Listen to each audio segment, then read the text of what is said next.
A pesar de que a lo largo de todo el mundo y de la historia, los grandes hombres han tenido en cuenta el humanismo, su tratado o interpretación ha sido variada. Hay quienes pensaron que el humanismo tenía que ver con la gramática, retórica, ética, poesía e historia, entre otras asociaciones al humanismo con valores humanos o seculares. Del humanismo no se tenía idea en los siglos XIV y XV. El término no se usaba salvo por una expresión latina, studia humanitatis, que engloba la totalidad y la indivisibilidad de la naturaleza humana. Los grandes hombres de la historia fueron alimentando los conceptos y, por supuesto, elaborando teorías que fuesen dando la concepción de la misma. Petrarca introduce la expresión studia humaniora, que significa los estudios o disciplina más humanamente importantes, comparando dos programas rivales, el escolástico y el humanista.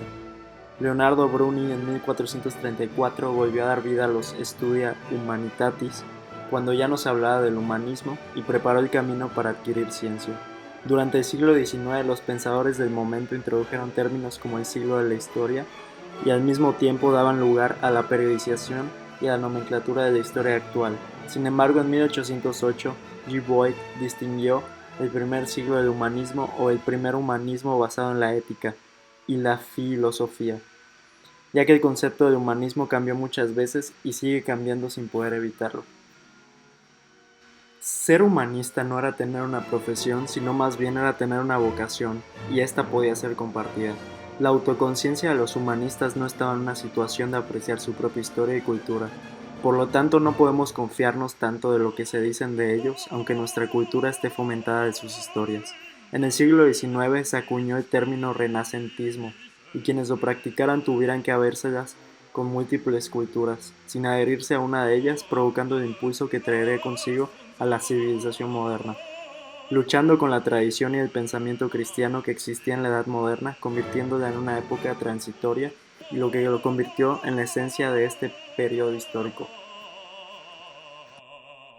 Si bien es cierto, el uso del humanismo en otros países que como Italia lo utilizaron para fomentar el desarrollo y crecimiento personal, aún seguía siendo usada por los intelectuales y ricos, pero se sumaron también los fabricantes y comerciantes, siendo su fin impulsar la actividad industrial.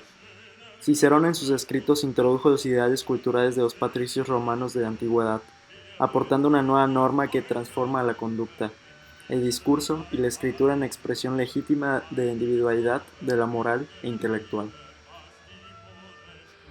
Uno de los rasgos más importantes del humanista es su conciencia histórica, basado en lo leído de figuras como Platón, Plotino y Aristóteles, descubriendo lo que el hombre vive de la historia, es decir, que él no puede ni debe distinguirse del descubrimiento del mundo antiguo y del hombre porque fueron la misma cosa.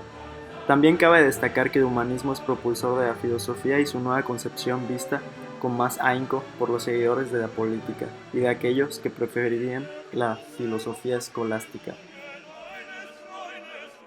La formación humanista tenía especial agrado en la colectiva, lo que permitía un ascenso social, así que príncipes y gobernantes, sobre todo las penínsulas, llegaron a desear que ciertos funcionarios y secretarios tuviesen formación humanista, lo que permitió un gran proceso de inclusión, pues hasta los demás aristócratas fueron educados, ya no necesitaban orientar a sus hijos en una vida de virtud.